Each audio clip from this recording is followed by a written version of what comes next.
প্রিয় নবী সাল্লাল্লাহু আলাইহি ওয়াসাল্লাম বলছেন, ইন্নী লা আস্তাগফিরুল্লাহ ফি কুল্লি ইয়াউমিন মিয়া মাররা, 100 বার আমি আল্লাহর কাছে তওবা করি। সুবহানাল্লাহ। আবার এক সাহাবী বলেন, আমি দেখলাম এক বৈঠকে আমি আমার আঙ্গুলের মধ্যে গণনা করলাম যে এক বৈঠকের মধ্যে আল্লাহর রাসূল এক বৈঠকে 100 বার তওবা ইস্তেগফার করেছেন। সুবহানাল্লাহ। তা আপনার নবীর কি কোনো গুনাহ ছিল? সুবহানাল্লাহ। সেই নবী তওবা করছেন। আমাদের সমাজে তো আরেক সমস্যা আছে। আমাকে একজন বলছেন, এটা হবিগঞ্জ এলাকায় আমাকে একজন বলতেছেন যে আমি নামটাম তো বলার দরকার নেই, বিষয়টা বললেই হইল নাকি। বলে ওদের সামনে গিয়ে পড়ছিলাম আস্তাগফিরুল্লাহ, ভাই আপনি কি আমার জিন মনে করেননি? বুঝছেন না কথাটা? এবার বাঙালি তো মনে করছে আস্তাগফিরুল্লাহ মানে আপনার আমি ভালো হই না। আস্তাগফিরুল্লাহ থেকে আপনাকে ভালো হই না। না, আস্তাগফিরুল্লাহ মানে কি? আমি আল্লাহর কাছে ক্ষমা চাই। বলেন অর্থ কি? আল্লাহর কাছে ক্ষমা চাই। এই জন্য সবচেয়ে ছোট ইস্তেগফার হচ্ছে আস্তাগফিরুল্লাহ। এরপরে হাদিসের মধ্যে আরেকটা ইস্তেগফার আপনি পাবেন, বা কোরআন কারীম থেকে যদি নেন আপনি, আস্তাগফিরুল্লাহ ইন্নাল্লাহ গফুরুর রহিম, এটাকে যদি ইস্তেগফার বানায় পড়া যায়, আস্তাগফিরুল্লাহ ইন্নাল্লাহ গফুরুর রহিম।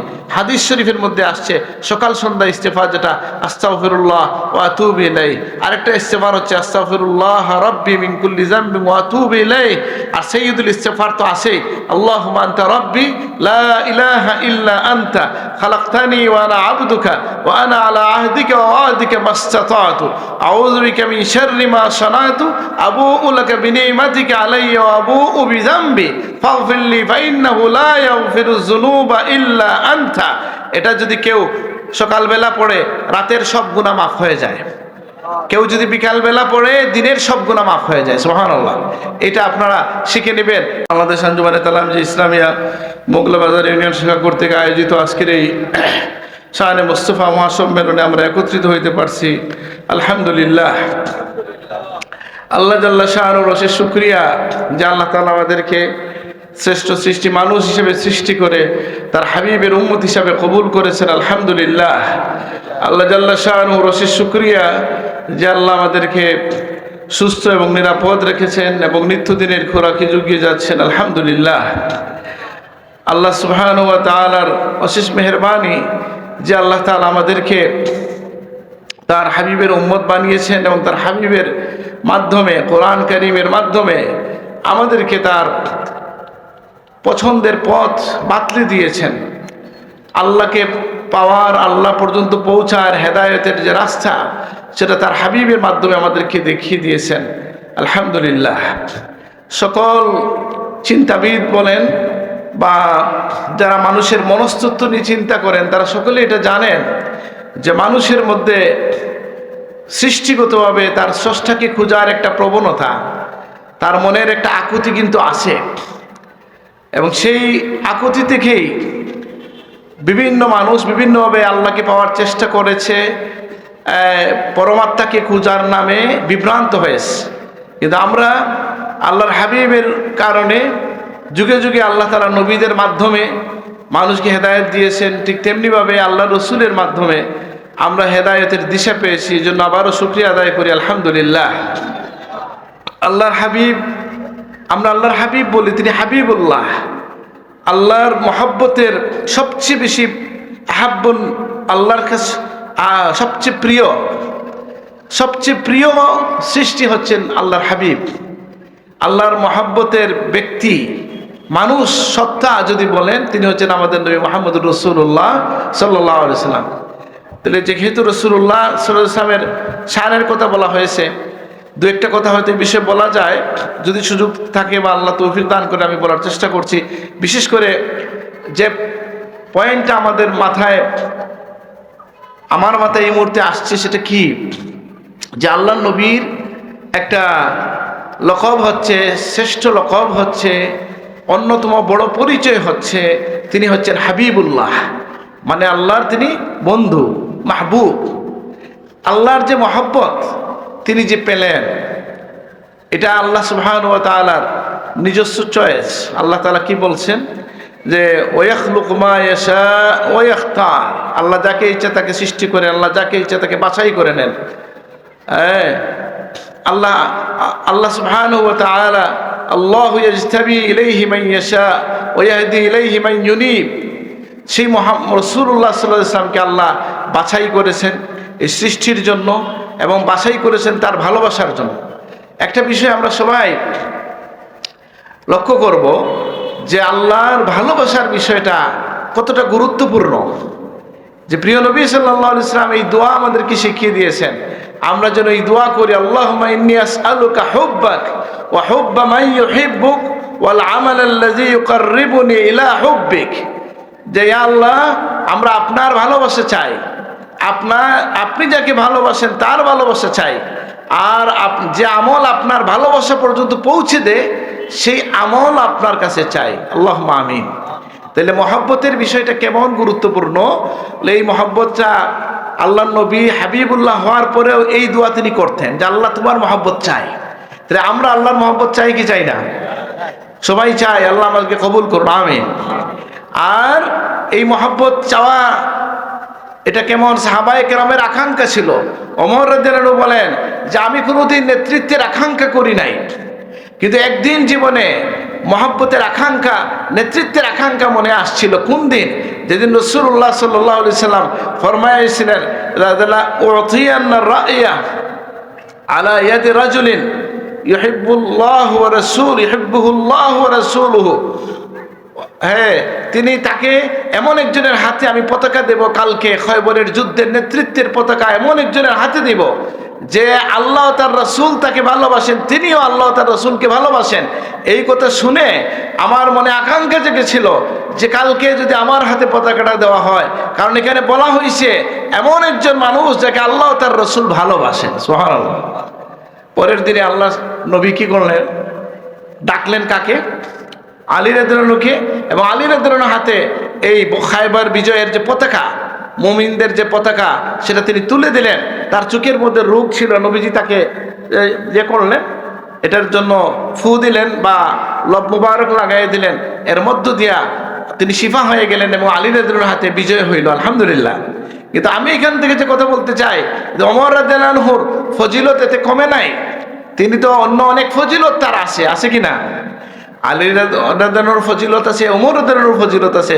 ওমর রাদিয়াল্লাহু আনহু, আল্লাহর হাবিব বলেছেন লাউ কানা বাদি নাবিয়্যা লাকানা ওমর, আমার পরে কেউ নবী হইলে ওমর হইতো। সুবহানাল্লাহ। আল্লাহ সুবহানাহু ওয়া তাআলা বহু জায়গায় ওমর রাদিয়াল্লাহু আনহুর সাথে কি করেছেন, তার প্রস্তাব অনুযায়ী কোরআনের আয়াত নাজিল হয়ে গেছে। অর্থাৎ আল্লাহর ইচ্ছা যা, তা আগে ওমর রাদিয়াল্লাহু আনহু তার জবান দিয়ে এটা প্রকাশ করে ফেলেছেন। বলছেন ইয়া রাসূলুল্লাহ আওয়ালা আত্তাখিযু মাকাম ইব্রাহিম মুসাল্লা, আমরা কি মাকাম ইব্রাহিমকে মুসাল্লা বানাবো না? তখন আল্লাহ আয়াত নাজিল করেছেন আত্তাখিযু মিন মাকাম ইব্রাহিম মুসাল্লা। রাসূলুল্লাহ ইহুদি এই মুনাফিক সর্দারের জানাজায় যেতে লাগছেন, তিনি তার চাদর মুবারকে ধরে আটকাইছেন, ইয়া রাসূলুল্লাহ আপনি যাবেন না। আল্লাহ আয়াত নাজিল করে বলছেন আপনি যাইয়েন না, লা তাকুম আলা কবরিহি, আপনি তার জানাজায় যাবেন না। ইয়া রাসূলুল্লাহ আপনার পরিবারের পর্দা করা প্রয়োজন, আজনবী লোকের কাছ থেকে অনেক লোক আপনার এখানে আসে, আল্লাহ পর্দার আয়াত নাজিল করেছেন। ওমর রাদিয়াল্লাহু আনহু অনেক ফজিলত, আলহামদুলিল্লাহ। কিন্তু তিনি একদিন বলতেছেন যে আমার নেতৃত্বের কোনো লোভ নাই, এবং তিনি তার পরিবারের জন্য নেতৃত্ব চান নাই। তাকে ইন্তেকালের সময় বলা হয়েছিল যে আপনার খেলাফতের এই মহান দায়িত্ব আপনি আপনার ছেলেকে দিয়ে দেন। তিনি বলছেন না, আমার গলায় যেটা লাগছে এটা আমার ছেলের গলায় আমি দিতে চাই না। সুতরাং নেতৃত্বের প্রতি লোভ ছিল না, মূল লোভটা ছিল কিসের জন্য? যে ওই যে নবীজি বলছেন আল্লাহ তার রাসূল এমন ব্যক্তির হাতে পতাকা যাবে যাকে আল্লাহ ভালোবাসেন। সুবহানাল্লাহ। তাহলে আল্লাহর ভালোবাসা চাওয়াটা কি বলি, এটা ইমানদারের বৈশিষ্ট্য। আমরা আল্লাহর ভালোবাসা চাইবো, আমরাও আল্লাহকে ভালোবাসবো। আল্লাযীনা আমানু আশাদ্দু হুব্বান লিল্লাহ, মুমিন যারা হয় তারা আল্লাহকে খুবই ভালোবাসে। আর আল্লাহর ভালোবাসা লাভের আকাঙ্ক্ষায় আমরা থাকবো। আল্লাহ তুমি তৌফিক দান করো, আমিন। আমি বলি যে এই যেখানে একটা আয়াত আসছে ওয়াত্তাখিযু মিন মাকাম ইব্রাহিম মুসাল্লা, এখান থেকে হঠাৎ করে আমার মাথায় একটা প্রশ্ন আসলো যে আমাদের মাকাম ইব্রাহিমটা কি আসলে বলেন তো? মাকাম ইব্রাহিম কোন জায়গায়? এখানটা কাবার চত্বরে না? মানে যারা গেছেন তারা তো দেখছেন। মাকাম ইব্রাহিমটা কি? হজরে আসওয়াদ থেকে একটু আগে এই ডান দিকে হচ্ছে নাকি মাকামে ইব্রাহিম, সেখানে হচ্ছে ইব্রাহিম আলাইহিস সালামের পদচিহ্ন। নবীর পায়ের চিহ্নের পিছনে ওইটা একটা পাথর, এর পিছনে আপনি নামাজ পড়ছেন বরকতের জন্য, আল্লাহর নির্দেশ। সুবহানাল্লাহ। যেটা বলছিলাম যে আল্লাহর মহব্বতের বিষয়টা কেমন, ওমর রাদিয়াল্লাহু মতো মানুষ বলছেন আমার মন চাইছে আল্লাহ আমার আর রাসূলুল্লাহ আমার হাতে পতাকাটা দেন, কারণ এখানে বলা হয়েছে কি যে আল্লাহ তার রসুল তাকে ভালোবাসেন। তাহলে আল্লাহ আর আল্লাহর রসুল যে আমাদেরকে ভালোবাসবেন এটা আমাদের চাওয়া, সকল মুমিনের চাওয়া। আল্লাহ তুমি আমাদেরকে তোমার মহব্বতে সিক্ত করো, আমিন। আর খুবই ঠান্ডা, ঠান্ডা না? আচ্ছা, তা আমি আমার হাইকোর্ট মসজিদে বলছি না, আপনাদেরকে বলি, বলেন তো ভাই, আমরা কি কোনোদিন এই জন্য শুক্রিয়া করলাম যে আল্লাহ এমন একটা দেশের অধিবাসী বানাইছো যে দেশে অজু গোসল করতে কোনো কষ্ট নাই? আলহামদুলিল্লাহ বলতে হবে কিনা বলেন? এই ঠান্ডা কয়দিন থাকবো বলেন? 2 সপ্তাহ নয় 1 সপ্তাহ। এরপরে যে অবারিতভাবে আপনি অজু করতে পারেন, গোসল করতে পারেন, এই কোনো অসুবিধা হচ্ছে না, এই আবহাওয়ার জন্য আপনি আল্লাহর শুকরিয়া আদায় করি, আমরা আল্লাহর শুকরিয়া আদায় করি, আলহামদুলিল্লাহ। আমার কথার শেষ পর্যায়ে বা শুরুর পর্যায়ে কতক্ষণ বলবো আমাকে বলবেন, আমি আরো 10-20 মিনিট বলে শেষ করব। কথাটা কি যে আমরা মহব্বত চাইবো আল্লাহর কাছে, যে আল্লাহ আমি আল্লাহর ভালোবাসা চাই। এবং আল্লাহর হাবিব সাল্লাল্লাহু আলাইহি ওয়াসাল্লাম আমাদেরকে দোয়া শিখিয়ে দিয়েছেন, এবং উমর রাদিয়াল্লাহু থেকে আমরা এটা বুঝি যে এই ভালোবাসার আল্লাহর মহব্বত আমরা চাইবো। আল্লাহর মহব্বত পাওয়ার জন্য কিছু গুণ আছে, কোরআন কারিমে এটার উল্লেখ আছে। আমি বলবো 1-2টা, বললে বলবেন আমরা তো জানি এটা। যেমন প্রথমেই আসছে একটা আয়াত, আহসিনু ইন্নাল্লাহা ইউহিব্বুল মুহসিনিন, তোমরা ইহসান করো, আল্লাহ ইহসান করনেওয়ালাকে ভালোবাসেন, সুবহানাল্লাহ। তো এই বিষয়ে আমি এটা বক্তব্য দিচ্ছি শুধু ইহসানের উপরে। ইহসান বলতে কি বুঝি পারলে এটা শুনে নিয়েন, আমি লম্বা কথা বলতে চাইতেছি না। ইহসান মানে অর্থ কি, এটাকে দয়া অর্থও নিতে পারেন, সুন্দর করে কাজ সম্পাদন অর্থে নিতে পারেন। আপনি নামাজের ইহসান কি রাসূলুল্লাহ শিখিয়ে দিয়েছেন, নামাজে আল্লাহ আমাকে দেখছেন এটা ধ্যান করা। মাল ইহসান বলে জিবরিল আমিন যখন রাসূলুল্লাহকে প্রশ্ন করছেন, তিনি বলছেন আনতা আবুদাল্লাহ কান্নাকা তারা ফাইন লাম তাকুন তারাহু ফাইন্নাহু ইয়ারাকা, যে তুমি আল্লাহকে দেখছো এই কথা ধ্যান করে ধারণা করে নামাজ পড়ো। যদি এটা পারো না, আল্লাহ তোমাকে দেখছেন, এটা তুমি ধ্যান রাখো, এটা তুমি মনে রাখো, এটা চিন্তা করো, তাহলে এটা হচ্ছে নামাজের ইহসান। পিতা মাতার প্রতি ইহসান কি, তাদের সাথে সদাচরণ করা। আল্লাহর সৃষ্টির সাথে ইহসান, তাদের সাথে দয়ার আচরণ করা। আবার দুনিয়ায় যদি কেউ ইহসানের চর্চা করে, তাহলে আল্লাহ কি বলতেছেন, লিল্লাযিনা আহসানু, যারা দুনিয়ায় ইহসান করে, আল হুসনা, আখিরাতেও তাদের জন্য হুসনা আছে। প্রায় সকল আলেম বলতেছে আল হুসনা দালা হচ্ছে আল জান্নাহ, আল্লাহ তাদেরকে লিল্লাযিনা আহসানুল হুসনা, যারা দুনিয়ায় ইহসান করেছে তাদের জন্য রয়েছে হুসনা মানে জান্নাত, ও জিয়াদা বেশি কিছু আছে। সেটা কি? মুফাসসিরে কেরাম বলেন জান্নাতে যাওয়ার পরে যখন প্রশ্ন করবেন আল্লাহ যে তোমাদের কোনো চাওয়া আছে, তারা বলবে আল্লাহ কি চাইবো আমরা? আল্লাহ বলবেন জিয়াদা, বেশি দেব। সেই বেশি দেওয়াটা কি? যে আজকে আমি তোমাদেরকে আমার দিদার দান করবো, সুবহানাল্লাহ। লিল্লাযিনা আহসানুল হুসনা ওয়া জিয়াদা, যারা ইহসান করবে দুনিয়ায়। তাহলে ইহসান শব্দটা কি বোঝায়? বলে কখনো এটা দয়া বোঝায়, কখনো এটা সম্মানও বোঝায়। বুঝেন নাই বোধহয়? ইবাদত সুন্দর করে বোঝায়। ইন্নাল্লাহ ইউহিব্বুল মুতকিনিন, বাইহাকিতে আসছে সব কাজ সুচারুরূপে সম্পন্নকারীকে আল্লাহ পছন্দ করেন, সুবহানাল্লাহ। আমাদের সিলেটের ভাষায় বলে উসুম দুসুম পছন্দ নি আল্লাহ, না পরিপাটি পছন্দ? হ্যাঁ, পরিপাটি আল্লাহর কাছে পছন্দ। তাইলে আমরা বুঝলাম যে আল্লাহর মহব্বতে লাভের জন্য আমাদেরকে মুহসিনিন হইতে হবে, মুহসিনিনদের অন্তর্ভুক্ত হইতে হবে। আমরা দোয়া করি আল্লাহ আমাদেরকে তুমি মুহসিনদের মধ্যে শামিল করো, আমিন। আমরা যদি করতে চাই, আল্লাহ ইউহিব্বুল, আল্লাহ ভালোবাসেন ইউহিব্বুস সাবিরিন, আল্লাহ ধৈর্যশীলদেরকে ভালোবাসেন। ধৈর্যশীল কারা? বলে ধৈর্যশীল এক কথায় কোনো জায়গায় বলা যায় না। এই যে ঠান্ডার মধ্যে আমরা বসছি, এটা ধৈর্য কিনা? এই জন্য ধৈর্যকে কয়েকটা প্রকার করেছেন উলামায়ে কেরাম। আস-সাবরু আনিল মাসিয়া, আস-সাবরু আলা তাআহ, আস-সাবরু ফিল ইবাদাহ, মানে এই নামাজের মধ্যে বলেন, রোজার মধ্যে ইবাদতের জন্য সবর করা, গুনাহ থেকে বেঁচে থাকার জন্য ধৈর্য ধরা। মন চায় কাজটা করি, আমি মনকে আটকাইয়ে রাখলাম, ধৈর্য ধরলাম। মন চায় খেয়ে ফেলি, আল্লাহ বলছেন খাই না, ধৈর্য ধরলাম। আল্লাহর হাবিব বলেন আস-সাওমু নিসফুস সাবর ওয়াস সাবরু সাওয়াবুল জান্নাহ, সবরের অর্ধেক হচ্ছে রোজা, আর সবরের বিনিময় হচ্ছে, রোজা হচ্ছে সবরের অর্ধেক, আর সবরের বিনিময় হচ্ছে জান্নাত। সুবহানাল্লাহ। তাহলে কি বোঝা গেল যে ইন্নামা ইউওয়াফাস সাবিরুনা আজরাহুম বিগাইরি হিসাব। দুনিয়ায় যদি কেউ ধৈর্য ধারণ করে, এর বিনিময়ে আল্লাহ তাআলা হিসাব ছাড়া বেহিসাব আল্লাহ তাআলা আখিরাতের দিনে আপনাকে আমাকে দান করবেন। সুবহানাল্লাহ। আর প্রধানত যে কারণে বললাম যে আল্লাহ তাআলা ইউহিব্বুস সাবিরিন, আল্লাহ ধৈর্যশীলদেরকে ভালোবাসেন। আর আমাদের ধৈর্যের গুণটা অর্জন করা লাগবে। আল্লাহ তুমি তৌফিক দান করো, আমিন। ধৈর্য ধরা তো সহজ না সব সময়। আমি ধৈর্যশীল কি না এটা কি এক কথায় বলা যায়? অনেক লোক আছেন সাহস টাহস কম, সব জায়গায় ধৈর্যশীল, ঘরে গিয়া যখন তরকারিতে লবণ কম অনেক রাগ। বুঝেন ওরা? মানে এখানে তো নরম জায়গা, গরম হইতে সুবিধা নাই তো। লবণ কম হইলেও ধৈর্য ধরার ব্যাপার আছে কি নাই? ধৈর্য কি শুধু রাগের মধ্যে? বুঝেন নাই ওরা? ধৈর্য শুধু রাগে না তো, ধৈর্য খাবারের ক্ষেত্রে হইতে পারে, আচরণের ক্ষেত্রে হইতে পারে, কথার ক্ষেত্রে ধৈর্য হইতে পারে। আপনি জানেন আপনার এক ভাই বুটে দাঁড়াইছে, এমন একটা জিনিস জানি যদি বলি ডুবে যাবে, এটা কি আটকানো যাবে কথা? বলে যখন আপনি আটকাইতে পারবেন আপনি ধৈর্য ধরলেন। আপনি যদি ওই সময় এইগুলা নিয়ে কথা বলা ঠিক না, আপনি যদি বুট টুট বড় কথা না, যে কোনো ভাইয়ের আয়েব লুকাইয়া রাখেন, আল্লাহ আপনার এর বিনিময়ে আখিরাতে আয়েব লুকাইয়া রাখবেন। সুবহানাল্লাহ।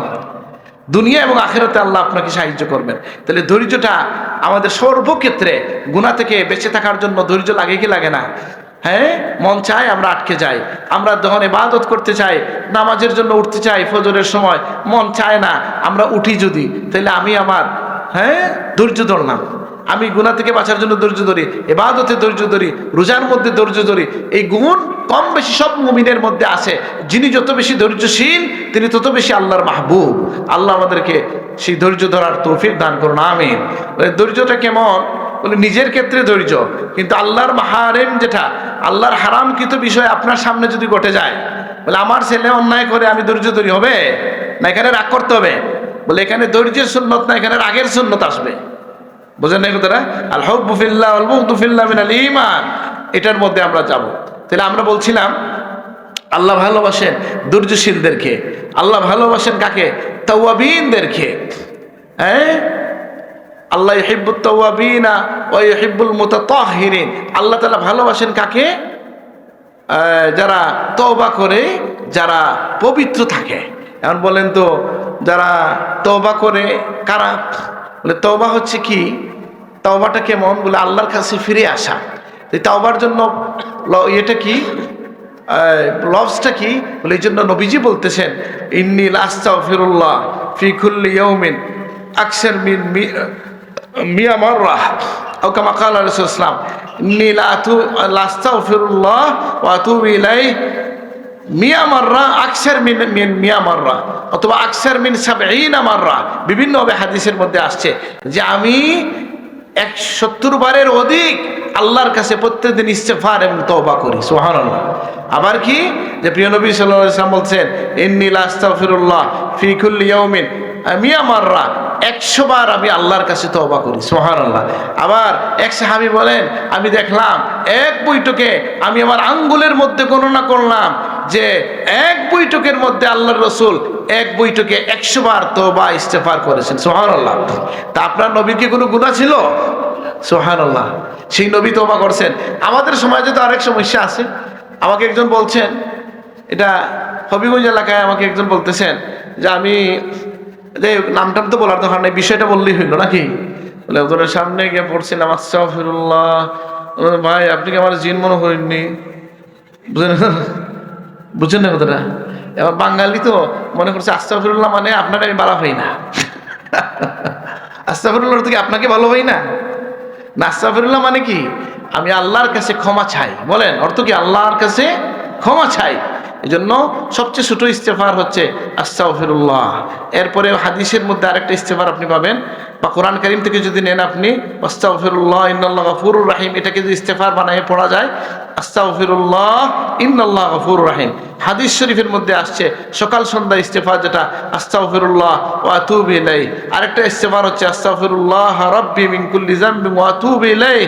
আর সাইয়্যিদুল ইস্তেগফার তো আছেই, আল্লাহুম্মা আনতা রাব্বি লা ইলাহা ইল্লা আনতা খালাকতানি ওয়া আনা আবদুকা ওয়া আনা আলা আহদিকা ওয়া ওয়াদিকা মাসতাতাতু আউযু বিকা মিন শাররি মা সানাতু আবুউ লাকা বিনিমাতিকা আলাইয়া ওয়া আবুউ বিযামবি ফাগফিরলি ফাইন্নাহু লা ইয়াগফিরুয যুনুবা ইল্লা আনতা। এটা যদি কেউ সকালবেলা পড়ে রাতের সব গুনাহ মাফ হয়ে যায়, কেউ যদি বিকালবেলা পড়ে দিনের সব গুনাহ মাফ হয়ে যায়। সুবহানাল্লাহ। এটা আপনারা শিখে নেবেন। কেউ বলতে পারেন আপনারা অনেক আলেম এটা পারবেন, হাফিজ সাহেবরা পারবেন, আমি কি এটা মুখস্থ করতে পারবো? বলে আমি তো এই বলতেছি, রেকর্ড আপনি কেউ কেউ রেকর্ডও করতেছে, শুনেন, মুখস্থ করে নিয়েন। আমি পড়ি আরেকবার। আল্লাহুম্মা আনতা রাব্বি লা ইলাহা ইল্লা আনতা খালাকতানি ওয়া আনা আবদুক ওয়া আনা আলা আহদিকা ওয়া ওয়াদিকা মাসতাতাতু আউযু বিকা মিন শাররি মা সানাতু আবুউ লাকা বিনিমাতিকা আলাইয়া ওয়া আবুউ বিযামবি ফাগফিরলি ফাইন্নাহু লা ইয়াগফিরুয যুনুবা ইল্লা আনতা। আল্লাহ তুমি তৌফিক দান করো, আমিন। আর আপনি আমাদের কারো যদি মনে আসে যে আমি কিভাবে এই তাসবিহটা পড়বো, এত লম্বা তাসবিহ, বলে ভাই আপনি যদি 3 দিন 1 সপ্তাহ 10 বার করে এটা শুনেন, মুখস্থ হবে না? বা 15 দিন 10 বার করে শুনেন, মুখস্থ হবে না? তাহলে তো 15 দিন 10 বার করে শুনলে কত মিনিট লাগবে? সব মিলাইয়া হয়তো 1 ঘন্টা যাবে। তো 1 ঘন্টা কি মোবাইল বলেন? আমি তো দেখি ফেসবুক থেকে অনেক ভালো কিছু পাওয়া যায়, দিনের অনেক কথা আছে কি না? কিন্তু আমরা তো থাকি অন্যদিকে। চেষ্টা করব আমরা যে এগুলা থেকে ভালো কিছু নেওয়ার। যদি পারেন বেঁচে থাকতে খুব ভালো, আর যদি বেঁচে থাকতে না পারি ভালোভাবে ব্যবহার করি। আল্লাহ তুমি তৌফিক দান করো, আমিন। আমি গতকালকে সাতক এলাকায়, কোন এলাকা ভুলে গেছি আমি, এটা সাতক না, এটা অন্য একটা এলাকায় জিজ্ঞেস করছিলাম যে বলেন তো আল্লাহর ডাজ গড এক্সিস্ট বলে একটা বিতর্ক হয়েছে ভারতে। কে কে দেখছেন? এখানে তো রেকর্ড হচ্ছে না, আপনারা কে দেখছেন বলেন, হাত তুলেন। তাহলে আপনি কি ইউটিউব দেখেন আমি তো বুঝি না। এইটা সেটা যদি দেখেন তাহলে তো এগুলা দেখবেন যে এক লোক যুগ শ্রেষ্ঠ মানে যুগ শ্রেষ্ঠ তো বলা ঠিক হবে না, অতি পরিচিত নাস্তিককে বিতর্কের মধ্য দিয়া হারাইয়া দিছে সারা দুনিয়া। আরবরা এটাকে দেখলাম ইয়ে করছে, এই ডাবিং করে আরব ওয়ার্ল্ড এটা চালাইয়া দিছে যে আলহামদুলিল্লাহ আমাদের এক মুমিন মুসলিম ভাই একজন সুপরিচিত ফেমাস নাস্তিককে ডিবেটের মধ্য দিয়া হারাইছে, প্রমাণ করছে এক আল্লাহ আছে, আলহামদুলিল্লাহ। আর আমি প্রস্তাব করি এগুলার থেকে দূরে থাকি, আর যদি এগুলায় ঢুকে যাই তাহলে যেন ভালো কিছু করি। আল্লাহ তুমি তৌফিক দান করো, আমিন। তাহলে আল্লাহ ভালোবাসেন তওবাকারীদেরকে, আমরা তওবা করব নিয়মিত। আল্লাহ তুমি তৌফিক দান করো, আমিন। কেউ এটা বলবেন না আমি গুনাহ করি তওবাও করব, বলে হ্যাঁ তওবা চলতে থাকবে। কখন আল্লাহ তার রহমতের দুয়ার খুলে দেন আমরা তো জানি না। বান্দার দায়িত্ব হচ্ছে খটখটানি যে আল্লাহ কবুল করো। বরং কেউ যদি আল্লাহ মাফ করবেন না মনে করে তওবা না করে ইস্তেগফার বন্ধ করে, সে অহংকারী হলো, এই গিয়ে সে বিভ্রান্ত হইল। ইব্রাহিম আলাইহিস সালামের ভাষায় কোরআন কারীমে আল্লাহ বলছেন ওয়া ইয়াকনুতু মির রাহমাতি রাব্বিহি ইল্লা দাল্লুন। আল্লাহর রহমত থেকে কেবলমাত্র নিরাশ হয় যে বিভ্রান্ত। সেই যত বড় গুনাহ হোক, আসমান পরিমাণ গুনাহ হয়, সারা জমিন যদি গুনাহ দিয়ে ভরে ফেলা হয়, আল্লাহ বলেন লাস্তু বালি, আমি কেয়ার করি না, তোমাকে মাফ করে দেওয়ার জন্য প্রস্তুত আছি। সুবহানাল্লাহ। সুতরাং গুনার জন্য আমরা ছেড়ে দিব না। ইস্তেগফার বলে আমার তো গুনাহ হইছে আর মসজিদে যাব না, ওইবনি বলা যাবে না তো। আল্লাহ রসুলের কাছে আমি অনেক জায়গায় হাদিসখানা বলছি, হাদিসের অর্থ হচ্ছে এরকম, একজন এসে বলছেন ইয়া রাসূলুল্লাহ আমার জন্য আমার পক্ষ থেকে এই গুনাহটা হয়ে গেছে। তখন রাসূলুল্লাহ কিছু বললেন নাই। দ্বিতীয়বার বলছেন, নবীজি আসরের নামাজ পড়ছেন, আবার বলছেন, বারবার বলতেছেন। নবীজি জিজ্ঞেস করলেন তুমি কি আমার সাথে আসরের নামাজ পড়ছো? ইয়া রাসূলুল্লাহ পড়ছি। তুমি কি আল্লাহর বাণী শুনো নাই? ইন্নাল হাসানাত ইউযহিবনা সাইয়্যাত, নেকির কাজ গুনার কাজকে দূর করে দেয়। আমার সাথে আসর পড়ছো, মাফ হয়ে গেছে। সুবহানাল্লাহ। সুতরাং মসজিদের বারান্দা ছেড়ে দেব, মসজিদ ছেড়ে দেব না বেশি বেশি যাব? আল্লাহ আমাদেরকে তৌফিক দান করুন। ইন্নাস সালাতা তানহা আনিল ফাহশাই ওয়াল মুনকার এর মাতাহাতে দরুল মনসুরের মধ্যে একখানা হাদিস নিয়ে আসছেন।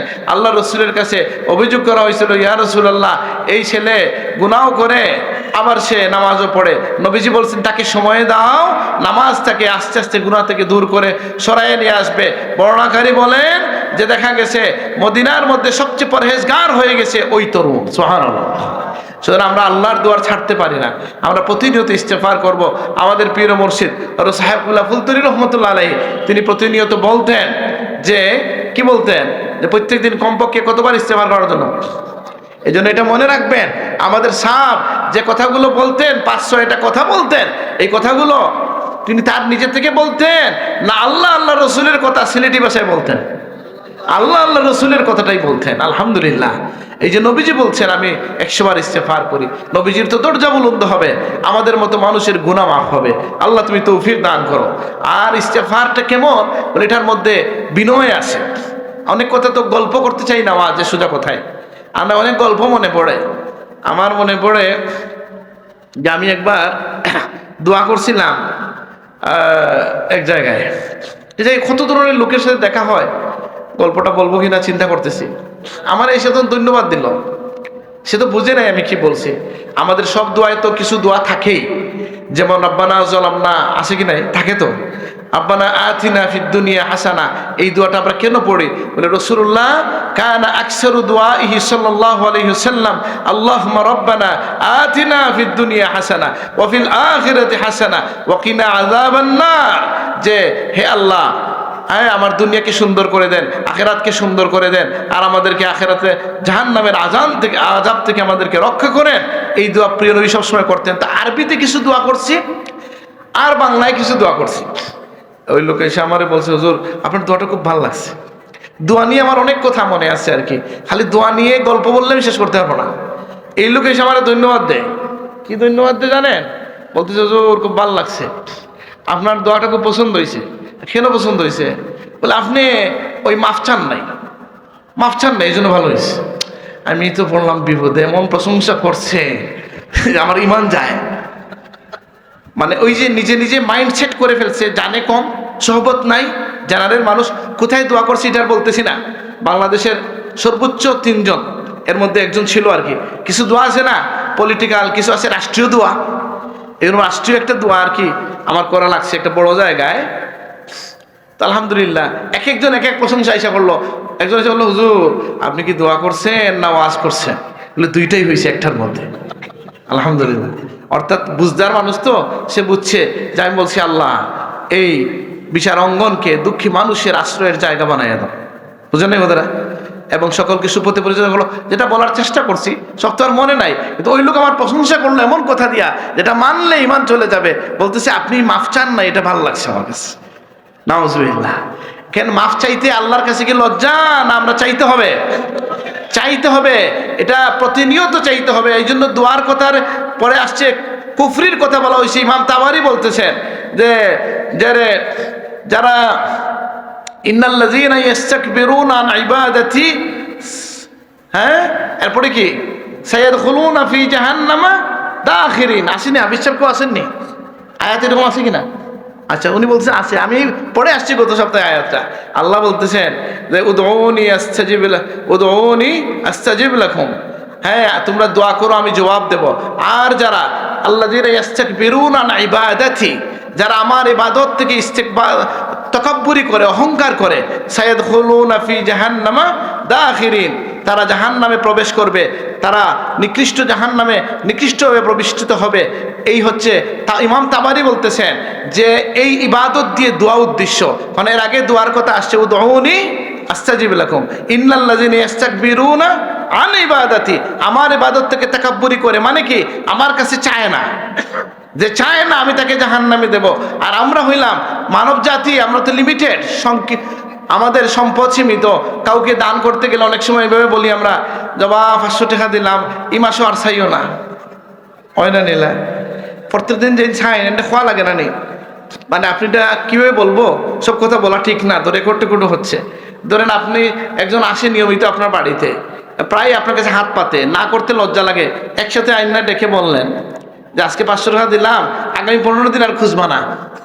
কেন? বলে আমার কাছে তো নাই, আর তুমি খুঁজলে আমি না বলতে আমার লজ্জা লাগে। বোঝেন না কথাটা?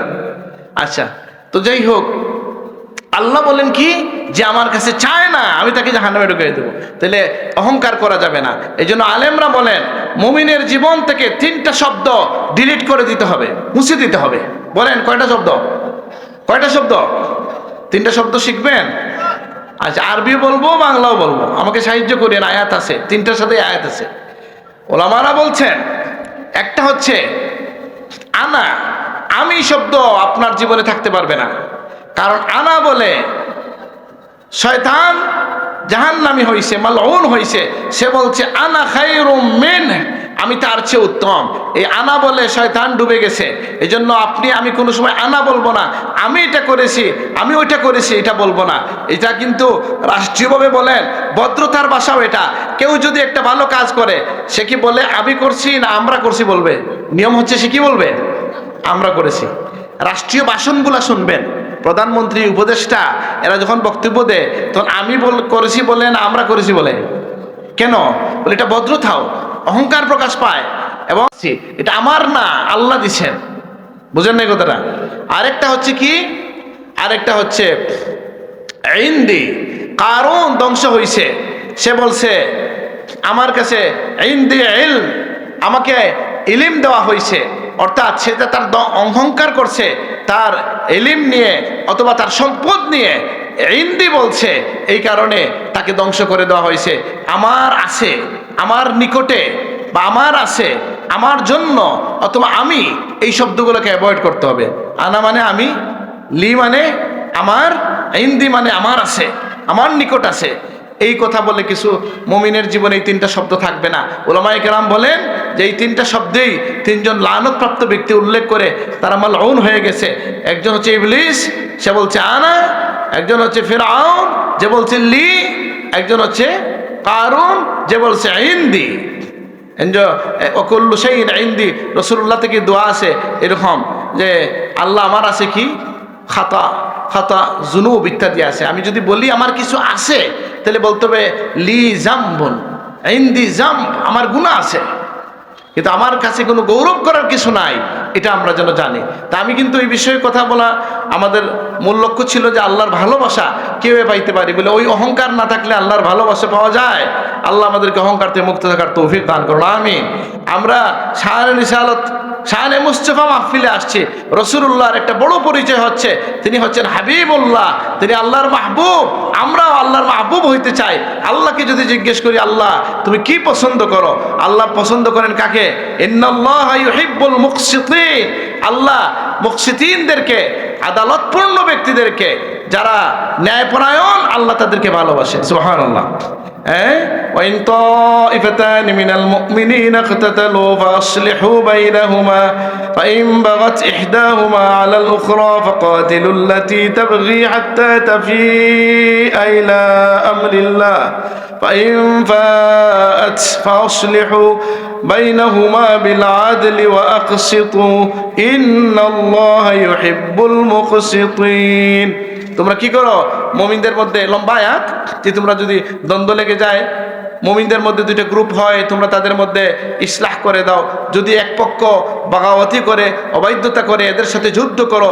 যখন তারা নরম হয়ে আসবে, তারপরেও তাদের মধ্যে সমাধান করে দিবা। কিভাবে? এর সাথে, আদালতের সাথে। আকসিতু, তোমরা তাদের মধ্যে সমাধান করে দাও। আসলিহু বাইনাহুমা ওয়া আকসিতু, তাদের মধ্যে তোমরা সমতা বিধান করে দাও, অথবা আদালতপূর্ণ আচরণ করো, ন্যায়পরায়ণ হও। ইন্নাল্লাহা ইউহিব্বুল মুকসিতিন, আল্লাহ তাআলা ন্যায়পরায়ণদেরকে ভালোবাসেন। সুবহানাল্লাহ। আর আপনার মনে কি কথা আসে? ওকে, আমার 20 মিনিট শেষ হবে। আলহামদুলিল্লাহ। মানে লম্বার জন্য বলছেন না বাটির জন্য বলছেন? আমি বাটি হইলে ছোট খুশি, অসুবিধা নেই, মাশাআল্লাহ। তো এখন আপনার মাথায় যদি একটা প্রশ্ন আসে যে ইন্নাল্লাহা ইউহিব্বুল মুকসিতিন, আল্লাহ বলছেন আল্লাহ ন্যায়পরায়ণ লোকদেরকে ভালোবাসেন, আমার ন্যায়পরায়ণতার সুযোগ কোথায়? আমি তো সাধারণ মানুষ, তাই না? আমি কি বিচারক? আমি কি বিচারপতি? আমি কি জজ কোর্টের বিচারক? আমি কি হাইকোর্টের বিচারপতি? তাহলে আমার কিসের মুকসিত হওয়া? আমার কেন ন্যায়পরায়ণ হওয়া লাগবে? বলে ভাই, আমার দাদা সাহেবের কথা আমি শুনছি, প্রত্যেক মানুষের হৃদয়ে একটা পাল্লা আছে, এটা যার ঠিক হয় তার জীবন ঠিক হয়ে যায়।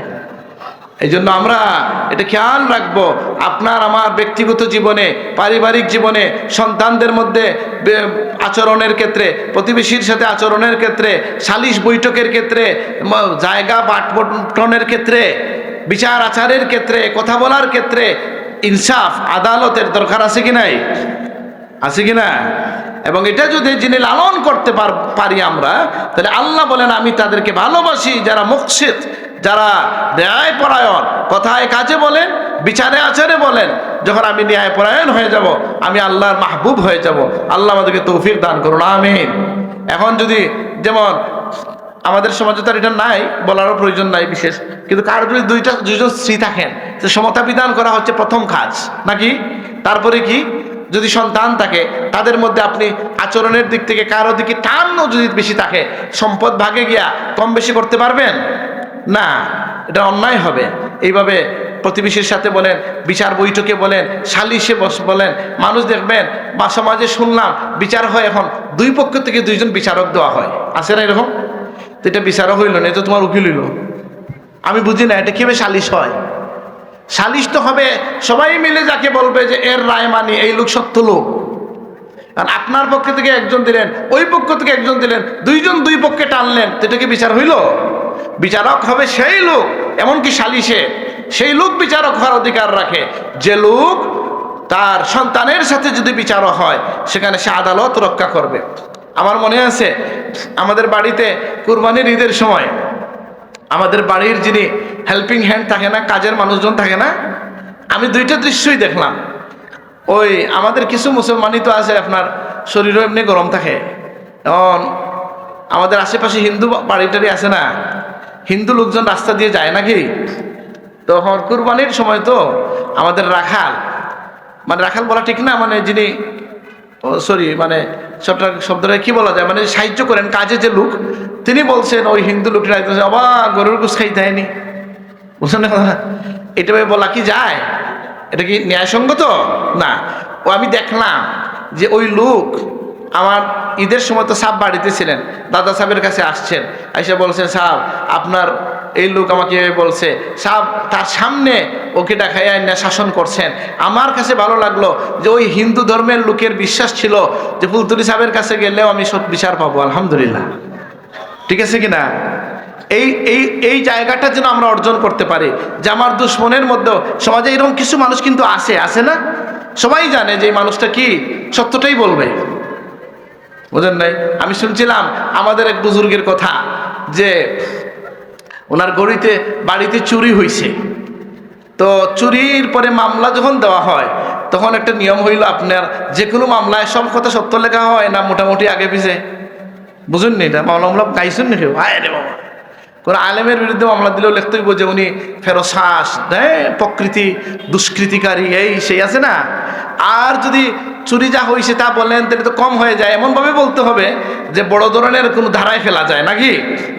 তখন ওনার ভাই গিয়ে নাকি মামলা দিছেন, মামলা দেওয়ার পরে চুরির ব্যাপারে আসছে ইনভেস্টিগেশন, আসে না থানা থেকে কি একটা আসে আর কি, পুলিশ আসছে, আইসা জিজ্ঞেস করছে, ওই সময় ওই বুজুর্গও বাড়িতে ছিলেন, উনি এসে বলছেন হুজুর আপনার ভাই মামলা দিছেন, আপনার বাসার বাড়ি নাকি চুরি হয়েছে। বলে হ্যাঁ চুরি তো ঢুকছিল। বলে আপনার কিন্তু কি কি হয়েছে আপনার তালিকা করতে পারি, কিছুটা ইনভেস্টিগেশন একটা হয় আর কি মামলার পরে। উনি বলছেন আমি তো জানি আমার কিন্তু একটা বদনা হারাইছে, আর কিছু না। তাহলে কি বলেন আপনি একসাথে নাউজুবিল্লাহ বলবেন, আলহামদুলিল্লাহ বলবেন। অর্থাৎ নাউজুবিল্লাহ এই কারণে যে এইভাবে যেন আমরা মামলা দিতে গিয়া আদালত থেকে দূরে যাব না, যা আসে তাই বলবো। আর আলহামদুলিল্লাহ এই জন্য যে উনি তার ভাই বা আপনজনের দিকে তাকান নাই, যেটা সত্য সেটাই বলছেন, আলহামদুলিল্লাহ। ইন্নাল্লাহা ইউহিব্বুল মুকসিতিন, আল্লাহ তাআলা ন্যায়পরায়ণদেরকে ভালোবাসেন। আমরা যেন জীবনের প্রতিটা ক্ষেত্রে ন্যায়পরায়ণ হইতে পারি। আল্লাহ তুমি তৌফিক দান করো। ন্যায়পরায়ণতা দূর হয় কখন জানেন? রাগ যখন উঠে। এই জন্য প্রিয় নবী প্রশংসা করছেন সেই ব্যক্তি যে তার রাগকে দমন করতে পারে। রাগের সময় যে কি করে, ওইজা খাসমা ফাজারা, রাসূলুল্লাহ বলছেন মুনাফিকের আলামত হইল ঝগড়া করলে গালি দেয়। ঝগড়ার সময়ও যার মুখে গালি আসে না, তার ঈমান নিশ্চিতভাবেই আছে। ঈমানটা তার মজবুত ঈমান, যে আমি রাগের কারণে আমার আল্লাহর পক্ষ থেকে যে লেখা হয় আমি এটা ভুলে যাই নাই, আমি তাই বলবো যা সত্য, যেটা বলা উচিত, এর বাইরে কিছু বলবো না।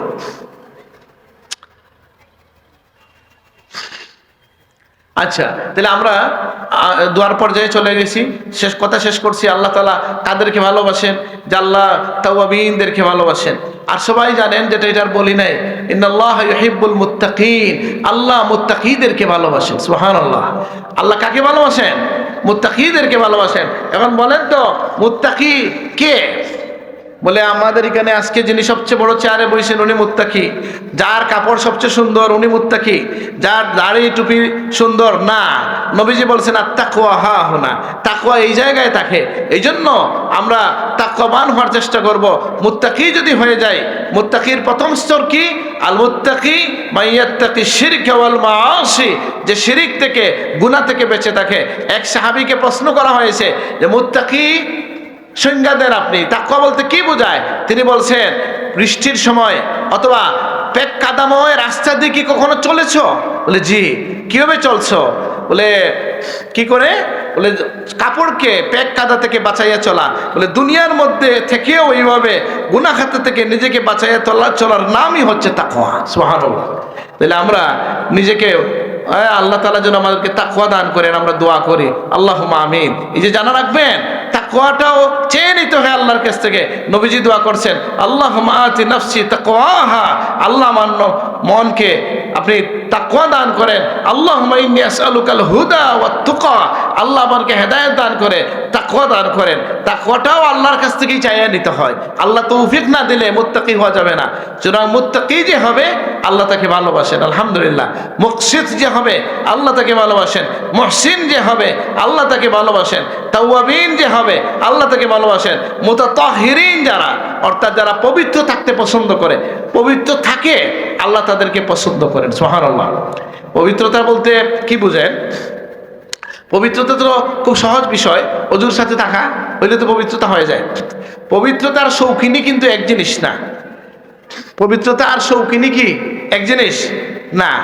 অনেক সময় আছে শৌখিন মানুষ যিনি, তিনি অনেক সময় আরো বিপদে পড়তে পারেন, সেটা আমি আর আলোচনা করতে চাই না। আমি বলছি এই জায়গায় যে পবিত্র থাকা, পবিত্রতা, প্রস্রাব থেকে পবিত্রতা, নাজাসত থেকে পবিত্রতা, ওযুর সাথে থাকার চেষ্টা করা, এটা যদি কেউ থাকতে পারে, আল্লাহর হাবিব বলছেন তোমরা ওযুর সাথে থাকো, কারণ ওযু হচ্ছে মুমিনের অস্ত্র। সুবহানাল্লাহ। তাহলে পবিত্র জীবন যাপন করা, সেই মনের দিক থেকে মনকে পবিত্র রাখা, শরীরকে পবিত্র রাখা, দেহকে পবিত্র রাখা, কাপড় চোপড়কে পবিত্র রাখা। আল্লাহর ফেরেশতারা, আমি সেদিন কোন জায়গায় জানি বললাম, যে লোক ঘুমায় ওযুর সাথে, তার ঘুম ভেঙে যাওয়ার আগ পর্যন্ত তাহির অবস্থায় যে লোক ঘুমায়, পবিত্র অবস্থায় যে লোক ঘুমায়, আল্লাহর ফেরেশতা তার শিয়রে থেকে দোয়া করতে থাকেন। সুবহানাল্লাহ। তাহলে আল্লাহ মুতাতাহহিরিন যারা, আল্লাহ তাদেরকে ভালোবাসেন। আল্লাহ সাবিরিনদেরকে ভালোবাসেন। আল্লাহ সুবহানাহু ওয়া তাআলা হাদিসের মধ্যে পাইছি মুতকিনিনদেরকে আল্লাহ তাআলা ভালোবাসেন। এই সমস্ত গুণ যেন আমরা কি করতে পারি? অর্জন করতে পারি। আমার কথা আমি শেষ করতে চাই, আমরা শেষ দিকে চলে আসি। সাল্লাল্লাহু আলা সাইয়্যিদিনা ওয়া মাওলানা মুহাম্মদ ওয়া আলা আলিহি ওয়া আসহাবিহি ওয়া সাল্লাম। সাল্লাল্লাহু আলা সাইয়্যিদিনা ওয়া মাওলানা মুহাম্মদ ওয়া আলা আলিহি ওয়া আসহাবিহি ওয়া সাল্লাম। বালাগাল উলা বিকামালিহি কাশাফাদ দুজা বিজামালিহি হাসুনাত জামিউ খিসালিহি সাল্লু আলাইহি ওয়া আলিহি ওয়াল হাবিবুল্লাযী তুরজা শাফাআতুহু লিকুল্লি হাওলিন মিনাল আহওয়াল মুকতাহামি। মাওলায়া সাল্লি ওয়া সাল্লিম দাইমান আবাদা على حبيبك خير الخلق كلهم وكل من رسول الله ملتمس غرفا من البحر أو رشفا من الديم. مولاي صل وسلم دائما أبدا على حبيبك خير الخلق كلهم. আল্লাহ সুবহানাহু ওয়া তাআলা ভালোবাসেন কাদেরকে একটা বলি নাই, পরে বলবেন এটা যেন বললেন না। ইন্নাল্লাহা ইউহিব্বুল্লাযীনা ইউকাতিলুনা ফী সাবিলিহি সাফফান কাআন্নাহুম বুনয়ানুম মারসুস, যে যারা আল্লাহর প্রতি শিশিরডালা প্রাচীরের মতো দাঁড়িয়ে জিহাদ করে আল্লাহ তাদেরকে ভালোবাসেন। সুবহানাল্লাহ। তাইলে জিহাদ আছে কি নাই ভাই? আছে। জিহাদের চেতনা থাকতে হবে কি হবে না? তবে হ্যাঁ, আমাদের সময় যা মানুষ সুবিধার জন্য জিহাদ বলে, আমাকে ভোট দিলে জিহাদের সব হবে বললে হবে? এই জিহাদের কথা বলছি না, যে জিহাদ হচ্ছে আল্লাহর পথে সত্যিকারের জিহাদ। সেই জিহাদে যদি আপনি থাকতে পারেন, তাহলে এই জিহাদের চেতনাও আপনার মধ্যে থাকতে পারে। যে কোনো সময় আল্লাহর দিনের জন্য যদি ডাক আসে, দেশের জন্য যদি ডাক আসে, আমাদের দেশে ভুল জিহাদের ব্যাপারে ভুল কনসেপ্টও আছে কি নাই? আছে না? আমি পাইলাম তো একজনকে, বলবো ঘটনাটা হচ্ছে, একজনকে পাইলাম জামিন টামিন নিয়ে আসছে, আর বাই চান্স ওই লোকের বাসায় আমি থাকি। তো যেহেতু আমি মোটামুটি ধর্মের দিকে চেষ্টা করি, উনি আমার সাথে পরিচিত হইতে আসছে। একসময় জানলাম যিনি হচ্ছেন ওই বোমা ফাটানোর দলের লোক। তখন আমি বললাম, ভাই কি হিসাবে বাংলাদেশে জিহাদ করেন? আমি আকিদাতুত তাহাউবিয়া বের করে দেখাইলাম যে মুসলমান সমাজের বিষয়ে আকিদার কথা কি, যে দেশের শাসক নামাজে বাধা দেয় না, তার বিরুদ্ধে অস্ত্র ধারণ করা যাবে না, এরকম কিছু কথা বললাম। সেইটা মানছে আমার কথা। তাই আমি বললাম, ভাই আপনারা শুধু জিহাদ করেন বাংলাদেশে, বোমা মারেন শাহজালালে আর এখানে রাহিমাহুল্লাহ মাজারে নাকি, আর 156 জায়গায় পাকিস্তানে মারেন, বুঝলাম না। আশেপাশে বহু দেশে তো মুসলমান কষ্টে আছে, মিয়ানমারে আছে, আরো জায়গায় আছে না কষ্টে মুসলমান, ওইখানে তো যান না। এটা কোন ধরনের জাহাদ? এই জন্য জাহাদের নামে যদি ভুল কিছু থাকে, তাহলে আমরা যেন সেটার দিকে লিপ্ত না হই, খেয়াল রাখবেন।